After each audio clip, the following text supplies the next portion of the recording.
I'm back. I'm finally totally back.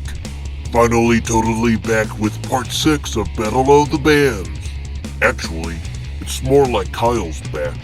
He's the one taking vacations and going to Florida. And he didn't even take me. I could have visited my scaly alligator cousins down south. Oh well. Sit back and relax as the next chapter of this awesome adventure unfolds.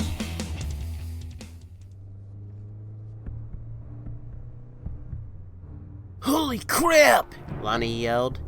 There was an oncoming mob of zombies in the street, and he was driving too fast. He slammed on the brakes and attempted to miss them by swerving to the left. The tires screeched from the brakes as Lonnie struggled to regain control of the van. All Axel and Ferroth could do was watch and brace for impact before the van inevitably crashed. A moment passed until Axel, Lonnie, and Rolf were able to recover from the daze of the crash. Axel's abdomen hurt as the seatbelt dug into his side, but at least it had saved him from flopping about the van. The zombies' moans and growls were growing closer. Lonnie quickly turned the key in the ignition, only to hear the sound of the starter failing to ignite the engine. He continued to try multiple times. Come on, he grumbled. Great going, Lon, Rolf said as he rubbed his sore neck. You just stranded us in the middle of a zombie horde. It's not my fault, Rolf, Lonnie snapped, slamming his hands against the dashboard. Yes it is, Rolf shouted back. You should have just plowed through them. What, and just killed them? Lonnie was visibly frustrated and nervous. They may be sick right now, but those are still people. Axel understood Lonnie's sentiment concerning the precarious situation. As much as he agreed with Lonnie, it still was a difficult dilemma seeing the person hidden behind the ravenous drilling beasts. Their bodies seemingly no longer housed civilized people. Now, they were only a reminder of what civilization had been mere hours before. Better them than us. I think we need to stop pointing fingers and get the heck out of here, Axel interjected, grabbing his guitar. Recognizing the common sense in Axel's statement, Lonnie and Rolf abandoned their debate and joined him in grabbing their belongings. We've got to head to one of those buildings for cover, Axel shouted over the chaos. I'm sure every one of those buildings houses zombies, Axel, grumbled Rolf. Axel frustratingly shrugged. Well, got any better ideas? 'Cause I sure don't. Rolf and Lonnie eyed the crowded streets as the zombies began closing in on their location in a circle, like a group of predators zoning in on their prey. Touché, answered Rolf. Axel nodded his head at Rolf and Lonnie and briefly flicked his tongue. Ready, guys? He said while bracing himself to open the door. Do it, Rolf ordered. Without hesitation, Axel swung open the door and began knocking back the zombies with his guitar to create an opening for them to escape through the mob.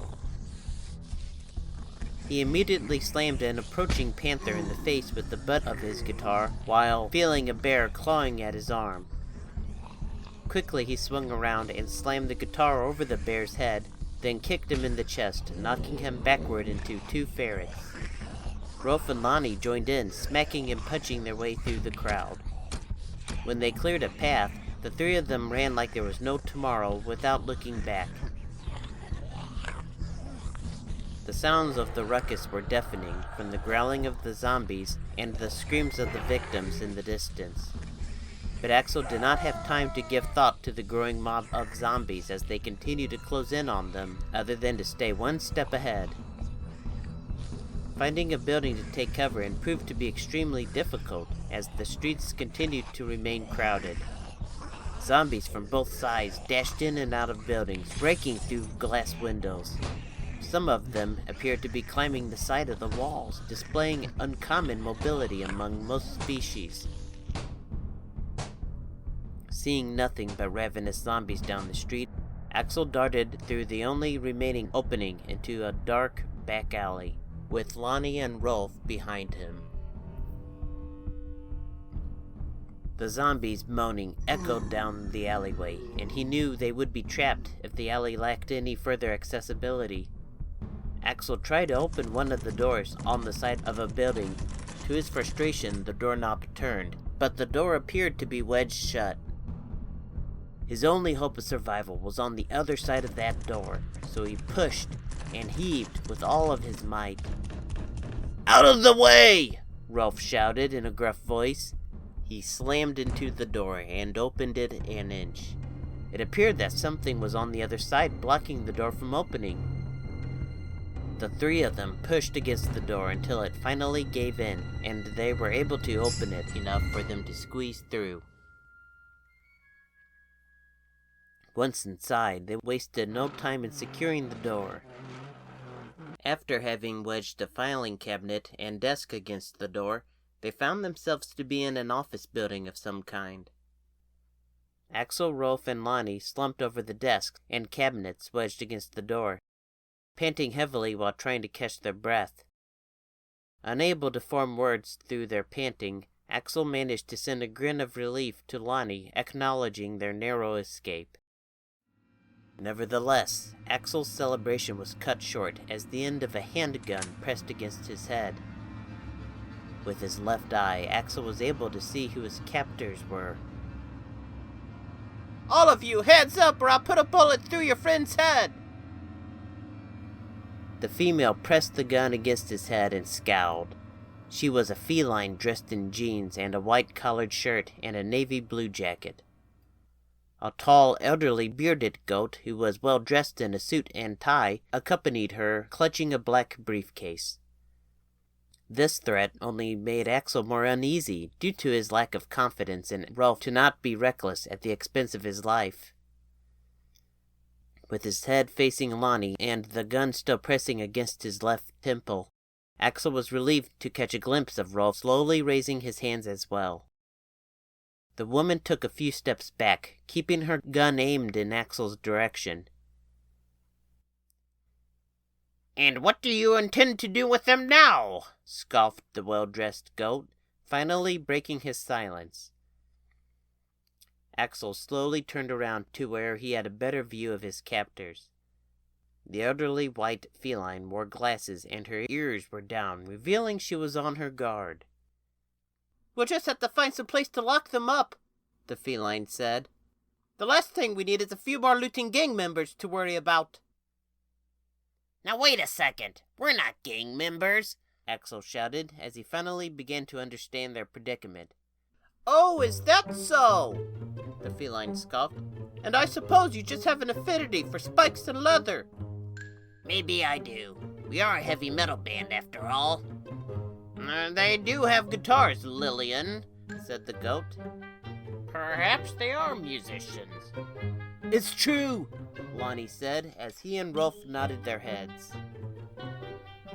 Axel noticed the feline called Lillian slightly lowered her weapon as she was weighing the evidence. "So you're not friends of the two weasels and that sadistic lizard we had a run-in with earlier?" "No, of course not," Lonnie said. "The only lizard with us is Axel, and Rolf is the only sadistic person we know." Rolf glared at Lonnie, displaying his disapproval over that remark. Suddenly, to Axel's surprise, Rolf's angry face quickly morphed into one of excitement. "Now I remember where I've seen you before. You're Professor Grant from the Beach City Music Academy." The feline studied Rolf for a moment, before her eyes lit up in recognition of him. "Yes, I remember you. Don't tell me your name. You're Rolf Myers." "Steiner," Rolf corrected. "Ah, yes, Steiner. You were a very bright student. A bit of a hothead and stubborn at times, but very promising. You were the one who had his heart set on becoming a famous violinist." Lonnie burst into laughter. "A violinist? For real, Rolf?" "Yeah, what's so funny about that?" Rolf growled. No longer having a gun pressed against his head, and seeing they were in the company of friends, Axel was too relieved to be amused by this revelation. Rolf is a brilliant violinist, Lillian bubbled. It really is a shame that someone had to give him those hideous Metal Maiden albums. Ahem, the goat coughed, trying to divert their attention. Excuse me, Lillian, but now is not the time to marvel at your former student. There is a world in desperate need of saving, for gosh sakes. Of course, Dr. Gimbals. Lillian quickly replaced her previously cheerful demeanor with the seriousness of the situation. You mean you guys know what the heck's going on in this crazy town? Rolf asked. It's like the night of the living dead out there. Lillian, Dr. Gimbal snapped. Remember what we discussed earlier about the importance of keeping this to ourselves. It's all right, Dr. Gimbals, Lillian answered as she returned the gun to her holster. Rolf is someone I'm very familiar with. I'm sure we can trust him and his friends. Dr. Gimbal sighed. If you say so. Just don't forget what's at stake here. Don't worry, I haven't, Lillian assured. She paused a moment and appeared to briefly study Axel and Lonnie, as if struggling to decide for herself whether they were trustworthy. After clearing her throat, she sent Rolf a quick nod as a cue she was about to proceed. If you didn't know already, this is Dr. Lawrence Gimbals, the president of the BCMA. Lonnie scratched his head in puzzlement. BMCA? BCMA, Dr. Gimbals corrected. It stands for Beach City Music Academy. Lonnie blushed. I'm sorry. As I was saying, Lillian said, trying to bring the conversation back on track. Dr. Gimbals is the president of the BCMA, where I teach a class on music theory. As you may know, we always strive to stay up to date on trends in the music industry for study and research. Well, as of late, one band in particular has demanded our special attention. I'm sure you have heard of them. They call themselves the Warlocks of Apostasy. Who hasn't heard of them? They were all over TV tonight, Rolf scoffed. Anyways, what initially sparked our interest in this band was their unusually quick rise to fame in pop culture. So, we began attending their concerts and analyzing the subculture of their so-called warlock movement, and we made some interesting discoveries. Lillian paused and looked over at Dr. Gimbals for a moment. His crossed arms indicated his continued uncertainty over her decision to disclose this knowledge. He returned a shrug, again affirming his reluctant approval. First of all, we found it to be quite odd how much the band valued their privacy. They keep their real identities hidden and are never seen out of costume. We even tried conducting interviews with them, but they would not speak to us out of character, and always evaded our questions with this end-of-the-world mumbo-jumbo. The leader of the band goes by the name Heathen, the self-proclaimed Devil's Prophet, or something like that. Cute, scoffed Axel. Well, here's the most interesting discovery, or disturbing, if you prefer. Lillian paused a moment, removed her glasses, and rubbed her eyes before putting her glasses back on. As you know, we at the university study music and its history from all over the globe, of every culture and civilization ever in existence. When we study music, we give special attention to every aspect of it.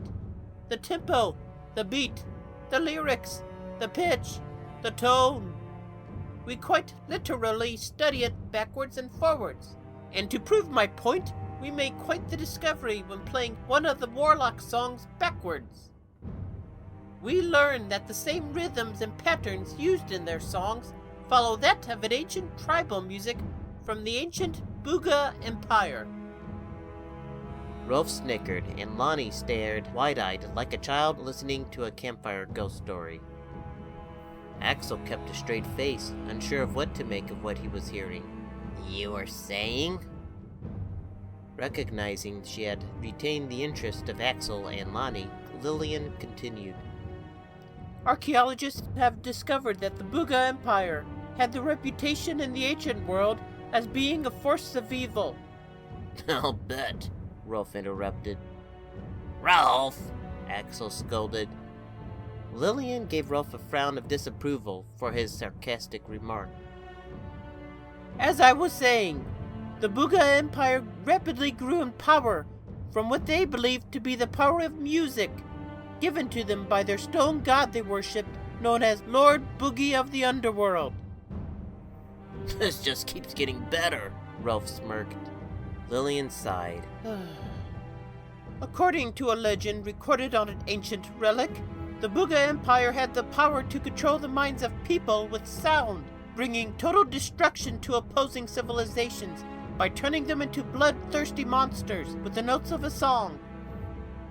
After the mysterious downfall of the Buga Empire, only myths and relics remained as evidence for the existence of this once powerful civilization, until a team of archaeologists discovered stone writings of their music. The writings were donated to our university for study, and we discovered the horrible truth through an unfortunate accident during an experiment. Lillian paused a moment and looked at Dr. Gimbels, and he nodded for her to continue. The truth is that these so-called myths weren't myths at all, but history itself. Recognizing the dangers of these tablets falling into the wrong hands, we immediately had them sealed away in the university vault. Unfortunately, the story does not end here, as someone managed to steal the tablets. Oh, how did I know you were gonna say that? Lonnie moaned. Realizing the extent to which these fanatics were organized, we decided it was imperative for Dr. Gimbels and me to form our secret society, the Sharps, as a way to create alliances with musicians and bands to defend our world against this threat. It has been helpful in keeping us informed of the Falsetto's schemes and empowers us to take whatever actions are necessary to keep their evil plots at bay. Lillian rolled up her sleeve and revealed a hidden wristband with what appeared to be a strangely shaped S inscribed on it. Hey, I get these falsetto guys are messed up in the head and all, but why the heck would they want to turn everyone in the city into zombies? Axel asked. Lillian shrugged as she covered up her wristband. I suppose it's for the same reasons the Buga Empire did it years ago, to scare the world into submission. But why doesn't it affect the warlocks? Rolf asked, appearing cynical. Lillian sighed in frustration. I don't know. I can only guess it doesn't affect those who perform the ritual. Rolf glanced at Axel and scoffed. Listen, Lillian retorted harshly. Whether you guys believe it or not, there is a secret war in the music industry that goes far beyond airplay and music sales. The underground falsettos cult is rapidly growing, and you would be shocked to know who some of the bands are that have joined. I have always suspected the warlocks of apostasy were at the very heart of this cult, and now I have no doubt. I only fear that we are too late. When Lillian finished, the room became dead silent, as Axel, Rolf, and Lonnie attempted to make sense of what they'd just heard. Axel was always the skeptical type, but after what he had seen tonight, he was more susceptible to believe in such an over-the-top story. Even as ridiculous as he found Lillian's words, he could not deny the sincerity and intelligence of both her and Dr. Gimbels. The zombies, the concert, it did, in a strange way, make sense. Axel rubbed the side of his head as he struggled to think of an appropriate reply. So, is there anything that can be done? I'd like to think so, Lillian replied. We're actually pretty sure we have the key to end all of this. It's just that Dr. Gimbels and I were cornered in here by the infected, and we just don't have the strength nor the survival skills to get out there and carry out what must be done. And what is that? Axel asked, eyeing her curiously. Well, it took a song to start this, and ironically it will take a song to end this. Lillian abruptly stopped speaking as her face lit with excitement. It was as if she had just experienced an epiphany. She snapped her fingers. Wait a minute! Dr. Gimbals, give me the briefcase. Professor Grant? Dr. Gimbals protested.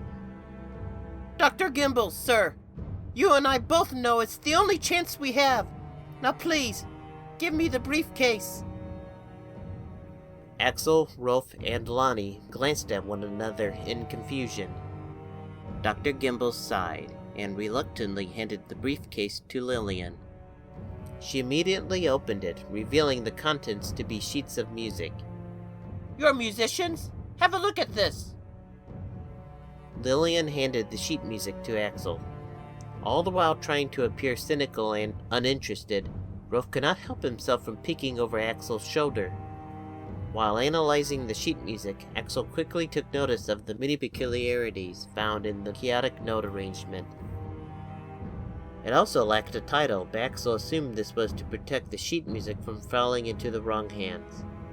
What the heck is this? Axel asked. The key to saving the city and civilization as we know it, she answered. The only way the power of Booga can be undone is if someone plays the music loud enough for everyone to hear. With the help of the Sharps, we had an enormous speaker installed on top of Capitol Tower in case something like this would happen. We were going to have the music pre-recorded, but unfortunately never got around to it. Axel nodded his head, unsure of what to make of the professor's plan.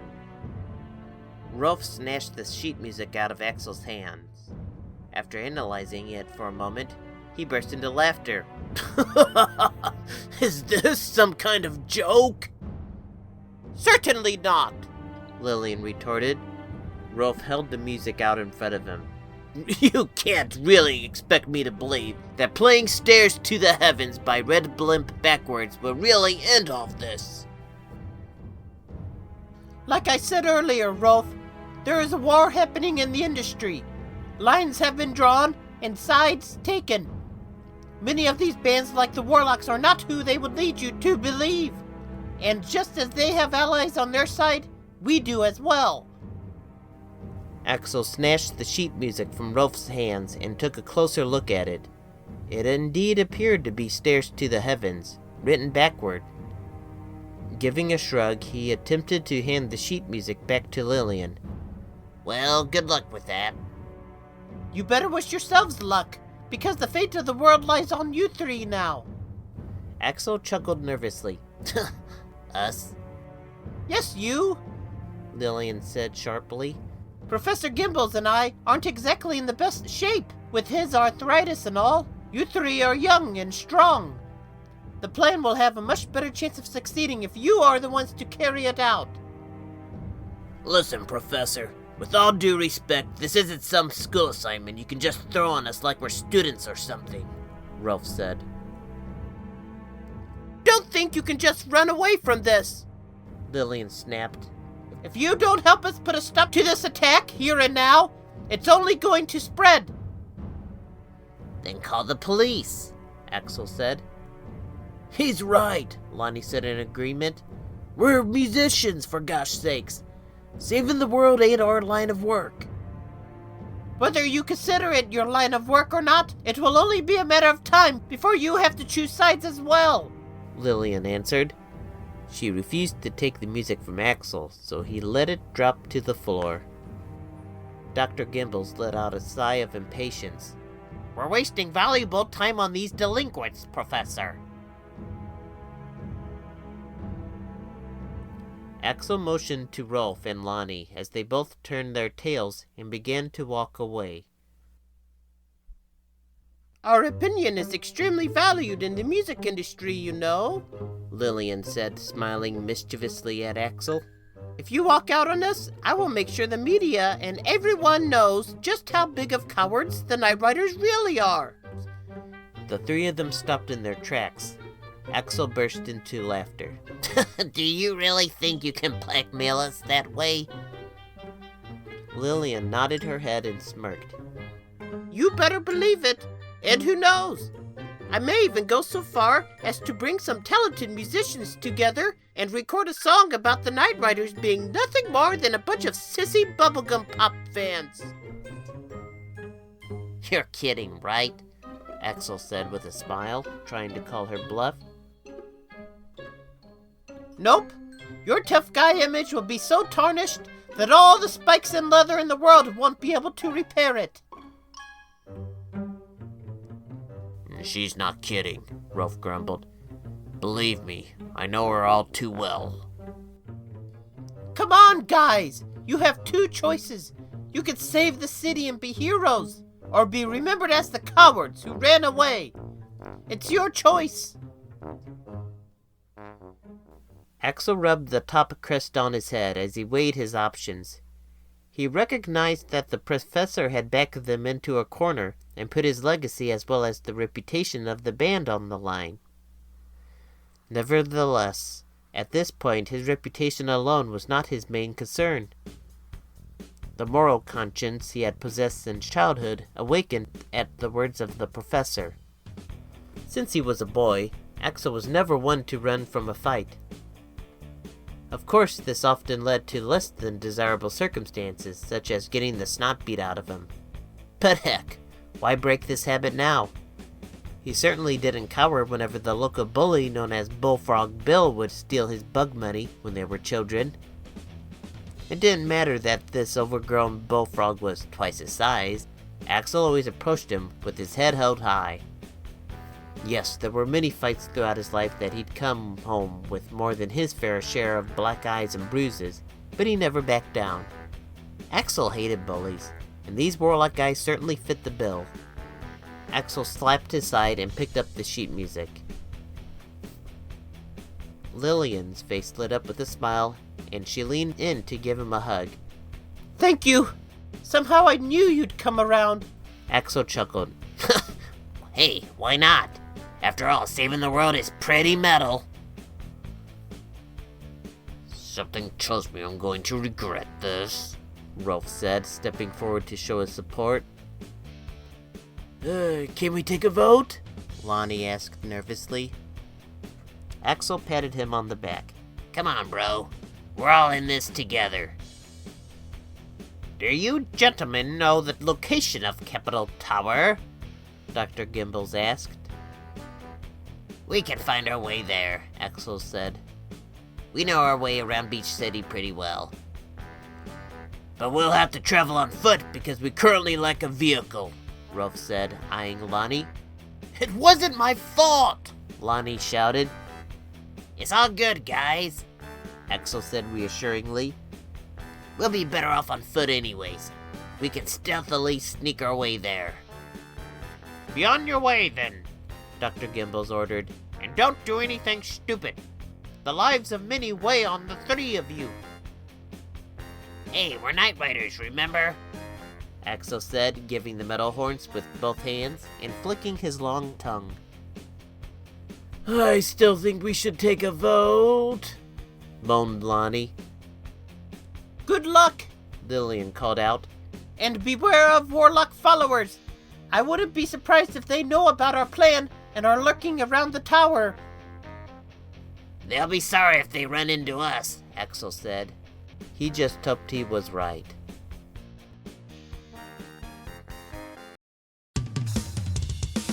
Finally, some exposition and answers to this crazy story. It looks like the fate of Beach City and civilization itself rides on the shoulders of a dysfunctional rock band. That's just the way things go sometimes. Will Axel be able to pull the band together and out-rock the Warlocks? Stick around for part 7 for the beginning of the Nightriders' quest to save the city. This is Lord Rex, the King of Awesomeness and Master Storyteller, signing out.